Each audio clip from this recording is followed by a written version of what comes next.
per les obres de l'accés sud ferroviari i, en principi, aquest restaurant no té un pla per a reubicar-se.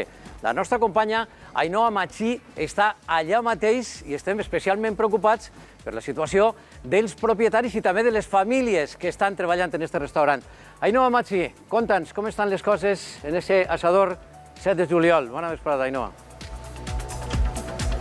Bona vesprada, Ximo. Sí, per ací per on nosaltres ens trobem és per on està previst que passen les vies del tren que arribaran fins a l'aeroport de Castelló. Les obres ací ja han començat.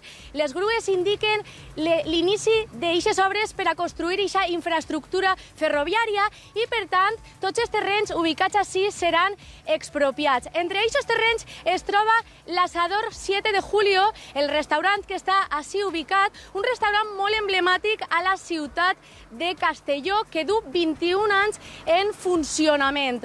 Ara mateix compta amb 20 treballadors que es quedarien sense feina i es tracta d'una superfície de 1.500 metres quadrats que seran enderrocats. La citació està prevista per al pròxim 15 de novembre. El 15 de novembre es reunirà Adif, la empresa pública ferroviària, amb el propietari d'aquest restaurant, Asador 7 de Julio, per arribar a un acord d'indemnització. I a partir d'aquest moment, el propietari Rufino tindrà un mes per a poder tancar definitivament les portes de l'establiment i, per tant, aquests terrenys passaran a ser públics. Nosaltres, en un momentet, anem a estar amb ell, amb Rufino, amb el propietari, per a que ens donen més detalls i més informació.